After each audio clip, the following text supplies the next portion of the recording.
เฟรนไม่อ่านชีวิดีโอจะเชี่ยหมดแบบนี้ทุกคนไอ้เนี่ยเรคคอร์ดตัวเก่าเลยไม่คอยโรนเลยว่าตับแต่งงามเขาว่าเลยว่าขึ้นเชื่อไปกับตัวว่าเนี่ยโน้ตนึงเดี๋ยวเราต้องใช้เอาจริงเดี๋ยวเราก็คอยดังหักบรัมเชื่อปาตันคอยใช้ชื่อว่ามีธุรกิจสิ่งเจ้าฮะเดี๋ยวนะวอทแอปกี้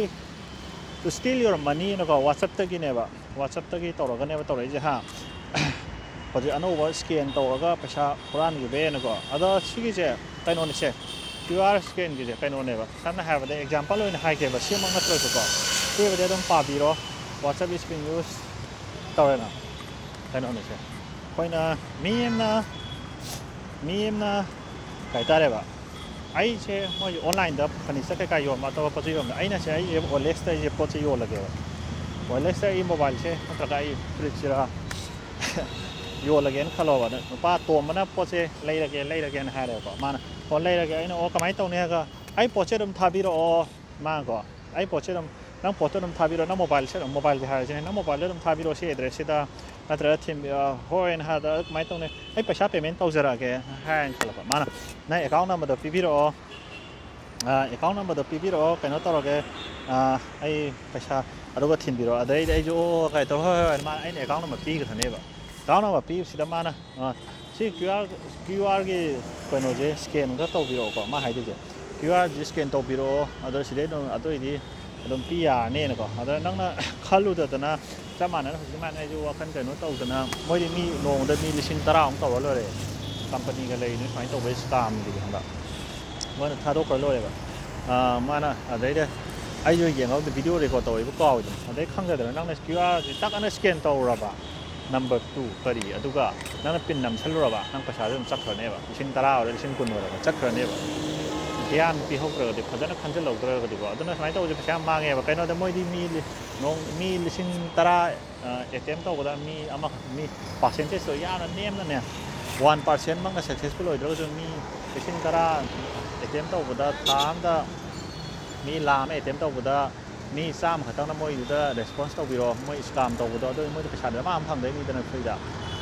ถ้าเดินปั้นลากแล้วตอนนี้ได้เนี่ยแบบอันนั้นน่ะเป็นอะไรกันเพราะนั่นสิsection bio ป่ะ section bio ดิเนี่ยไปโน่วัดเลยนะสเปนแบบยี่ยงหมดเลยแล้วที่เพราะนั่น section bio จะทำได้แบบไอ้น่ะคนจะโยนเงินเขาหรอกไอ้น่ะน้องวันเดอร์น้องไหนคนจะหลอกไอ้น่ะน้องเปย์ตัวกันไอ้น่ะสแกนตัวต้องรับเท่าไอ้น่ะ payment ตัวเก๋ให้การดักจังไอ้น่ะสแกนตัวแล้วก็ QR เชสแกนตัวต้องเนี่ยดูว่าพินหาเปย์ทำได้แบบไอ้น่ะน้องวันเดอร์น่ะไอ้น่ะนั่งน่ะวันเดอร์ประชาพิจารณาดีไอ้น่ะไอ้ QR code สแกนตัวก็ต้องรับเท่าไอ้น่ะ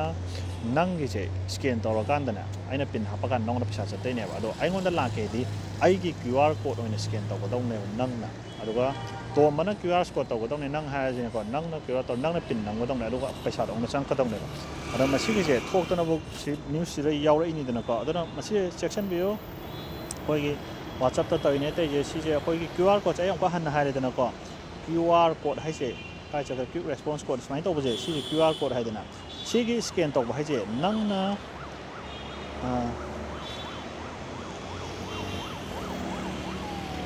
ใครจะใครชี้กี่QR code ให้เจนั่งนะไอซียอนซีเจสแกนเจสแกนตัวจะกำลังกันตรงนี้มีคนจะไปชับปีเกหากันเพย์เมนต์ตัวเกหากันแต่ amount หรือ ship ตัวแถบนั้นที่ก็ปีทบปีเกหากันแต่เป็นฮับเสร็จแล้วนี่ก็เป็นดีฮับเป็นฮับตัวนี้จะสแกนตัวไปชับสักกี่ตรงนั้นเท่าอะตัวจำมานั่นน่ะไอ้คนจะไปชับจังก็เกิดไอ้นะไอ้ QR code มีคนจะปีกก็มีนะสแกนตัวมีนะเป็นฮับก็ตรงนี้อะตัวมีจะข้างเอาเดี๋ยวต้องไปนี่ชับมาไงตัวนี้เสียคอยออนไลน์สแกมให้เจมวยดีนะทำได้แบบไอ้วันนั้นก็สุดโกรธเลย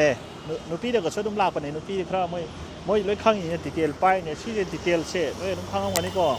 น้องกนาน้องนะน้องเล็กโตปะก็เดี๋ยวเขาจะเตรียมไล่ชุไล่เปย์เตรียมมาเยอะเปย์เตรียมมาเยอะรูปก็แล้วไล่ปะเดี๋ยวดูกันต่อชื่อ scrolling ตัวนะก็ด้วยไล่เลยปะคุยดีเทลสิเลยข้างไอ้ company นั้นช่วยโยนเลยปะโยนตอนนั้นช่วยเล็กโตก็เลยไล่ก็จะเนี่ยดูดิดูก็สแกมตัวปะนั่งกี่ไม่นะเบนตัวนั้นโฟนตัวเลยดูตัวเลยลาโต้โนกันนี่ปะอันนี้ section view ก็มาท้าประชาชนมั่งก็ดีนั่งประชามั่งยิ่งเช่ไล่ว่าเขาจะกันนานตัวอินสันให้ไอ้สิ่งเลยเช่ไอ้สิ่งโมเดลต่างกันเนี่ยเลยเช่ก็ไอ้เขาจะเชื่อ CCTV แคมราจะทำอะไรวันนี้เอาดู CCTV แคมราตัวชุดเนี่ย ꯑꯩꯒꯤ ꯐꯣꯟꯒꯤ IMEI ꯅꯝꯕꯔꯗꯒꯤ ꯑꯗꯨꯗꯒꯤ ꯇꯥꯋꯔꯗꯒꯤꯀꯣ ꯑꯗꯨꯗꯒꯤ ꯑꯩ Google ꯂꯣꯀꯦꯁꯟꯗꯒꯤ ꯑꯗꯨꯗꯒꯤ ꯑꯩꯒꯤ ꯍꯤꯁꯇ꯭ꯔꯤꯗꯒꯤꯀꯣ ꯑꯇꯣꯞꯄ ꯃꯌꯥꯝꯗꯒꯤ ꯇꯧꯔ ꯑꯩꯁꯦ ꯐꯥꯒꯤ ꯏꯂꯥꯏ ꯂꯥꯏꯌꯦꯕ ꯑꯩ ꯀꯗꯥꯏ ꯂꯩꯒꯦꯁꯦꯀꯣ ꯍꯧꯖꯤꯛꯇꯤ ꯌꯥꯝ ꯂꯥꯏꯌꯦꯕ ꯑꯗꯨꯕꯨ ꯅꯪ ꯂꯨꯄꯥ 5,000-10,000 ꯃꯥꯡꯈꯤꯕꯩꯗꯤ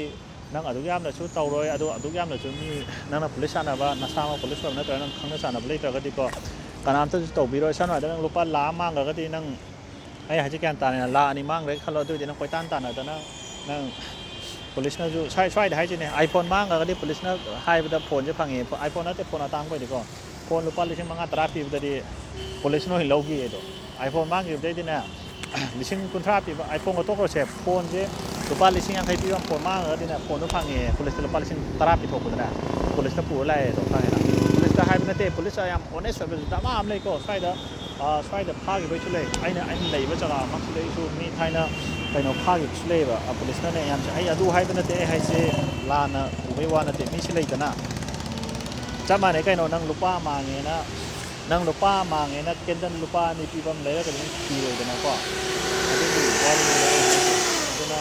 ꯆꯦꯛꯁꯤꯟꯕꯤꯌꯨ ꯍꯧꯖꯤꯛꯀꯤꯗꯣ ꯂꯥꯏꯕꯨꯗꯤ ꯂꯥꯏ ꯊꯤꯒꯠꯀꯦ ꯈꯣꯠꯀꯦ ꯑꯗꯨꯗꯤꯀꯣ ꯍꯧꯖꯤꯛ ꯂꯣꯀꯦꯁꯟꯁꯦ CCTVꯁꯨ ꯂꯩꯔꯦ IMEI ꯅꯝꯕꯔ ꯇꯥꯋꯔꯗꯒꯤ ꯅꯪ ꯒꯨꯒꯜ ꯂꯣꯀꯦꯁꯟ ꯍꯤꯁꯇ꯭ꯔꯤ ꯅꯪ ꯂꯣꯀꯦꯁꯟ ꯍꯤꯁꯇ꯭ꯔꯤ ꯇꯔꯟ ꯑꯣꯐ ꯑꯗꯨ ꯃꯩ ꯂꯩꯅꯕ ꯅꯠꯇꯦ ꯂꯣꯏ ꯑꯣꯟ ꯇꯧꯕ ꯌꯥꯏ ꯅꯪꯅ ꯁꯤꯗ ꯄꯥꯔꯃꯤꯁꯟ ꯄꯤꯒꯦꯔꯥ ꯄꯤꯔꯣꯏꯒꯦꯔꯥ ꯑꯗꯨꯗꯤ ꯂꯣꯏ ꯌꯥꯔꯦꯅꯀꯣ ꯑꯗꯨꯗꯤ ꯅꯣꯏ ꯁꯨꯝ ꯀꯩꯅꯣ ꯇꯧꯔ ꯈꯪꯉꯛꯀꯅꯤ ꯄꯥꯔꯒ ꯑꯗꯨꯗꯤ ꯚꯤꯗꯤꯑꯣ ꯌꯦꯡꯉꯒꯁꯨ ꯅꯪꯅ ꯁꯤꯗ ꯂꯣꯀꯦꯁꯟꯁꯦ ꯀꯥꯏ ꯆꯠꯈ꯭ꯔꯦ ꯁꯤ ꯂꯣꯀꯦꯁꯟꯁꯤ ꯑꯣꯐ ꯊꯝꯒꯦꯔꯥ ꯑꯣꯟ ꯊꯝꯒꯦꯔꯥ ꯑꯗꯨ ꯃꯩ ꯂꯦꯟꯗꯦꯀꯣ ꯁꯤ ꯈꯪꯉꯦꯗꯅ ꯁꯤ ꯅꯪ ꯁꯤ ꯂꯣꯀꯦꯁꯟ ꯑꯣꯐ ꯊꯝꯗꯣꯛꯑꯦ ꯑꯣꯟ ꯊꯝꯃꯦ ꯍꯥꯏ ꯑꯗꯨꯒꯤꯗꯣ ꯃꯩ ꯁꯨꯡꯂꯩ ꯂꯦꯟꯗꯦꯕ ꯑꯗꯨꯅꯤꯁꯦ ꯑꯩ ꯍꯥꯏꯁꯦ ꯆꯦꯛꯁꯤꯟꯕꯤꯌꯨ ꯍꯧꯖꯤꯛꯀꯤꯗꯣ ꯈꯪꯉꯦꯅ QR ꯁꯦ ꯁ꯭ꯀꯦꯟ ꯇꯧꯕ ꯍꯥꯏꯁꯦ ꯄꯦ ꯇꯧꯔꯛꯀꯦ ꯀꯥꯟꯗꯨꯗꯅꯤꯀꯣ ꯄꯦ ꯇꯧꯔ ꯄꯤꯟ ꯅꯝꯕ ꯑꯗꯨ ꯅꯠꯇꯕꯤꯗ ꯅꯪꯅ ꯔꯤꯁꯤꯞ ꯇꯧꯒꯦꯗꯤ QR ꯁ꯭ꯀꯦꯟ ꯇꯧꯔꯣꯏ ꯄꯤꯟꯗꯨꯁꯨ ꯅꯝꯃꯣꯏꯕ ꯅꯪ ꯔꯤꯁꯤꯞ ꯇꯧꯒꯦꯗꯤ ꯑꯩꯉꯣꯟꯗ ꯄꯩꯁꯥ ꯂꯥꯛꯀꯦꯁꯦ ꯑꯩꯅ ꯄꯤꯟ ꯑꯩꯉꯣꯟꯗ ꯁꯝꯅ ꯍꯥꯏꯔꯕꯗꯅ ꯑꯩꯉꯣꯟꯗ ꯄꯩꯁꯥ ꯂꯥꯛꯀꯦꯗꯅ ꯑꯩꯅ ꯄꯤꯟ ꯁꯨꯅ ꯅꯝꯃꯣꯏꯕ ꯅꯪꯉꯣꯟꯗ ꯄꯩꯁా ꯄꯤꯒꯦꯗꯤ ꯑꯩ ꯄꯤꯟ ꯅꯝꯅꯦꯕ ꯆꯞ ꯃꯥꯟꯅꯅꯅꯦ ꯅꯪ ꯍꯨꯔꯥꯟꯒꯦꯗꯤꯅꯦ ꯄꯤꯟ ꯅꯝꯒꯗꯧ ꯅꯠꯇꯦꯕ ꯄꯤꯟ ꯅꯝꯃꯧꯕ ꯍꯥꯏꯕ ꯃꯃꯥꯏ ꯊꯥꯖꯤꯜꯂꯣꯕ ꯌꯥꯔꯦ ꯂꯣꯏꯁꯤꯜꯂꯒꯦ ꯑꯗꯨꯅ ꯀꯥꯟꯅꯩ ꯈꯪꯉꯗꯤ ꯂꯥꯏꯛ ꯇꯧꯊꯣꯔꯛꯑꯣꯀꯣ ꯚꯤꯗꯤꯑꯣꯁꯦ ꯁꯤꯌꯔ ꯇꯧꯒꯦꯁꯨ ꯇꯧ ꯁꯤꯌꯔ ꯇꯧꯔꯨꯅꯨꯗꯤ ꯌꯥꯔꯦ ꯂꯥꯏꯛ ꯇꯧꯒꯦ ꯇꯧꯔꯣ ꯅꯣꯏ ꯈꯪꯗꯕ ꯀꯣꯏꯁꯟ ꯂꯩꯔꯁꯨ ꯑꯗꯨꯝ ꯍꯪꯉꯛꯑꯣ ꯑꯩ ꯁꯦꯝꯊꯔꯛꯀꯦ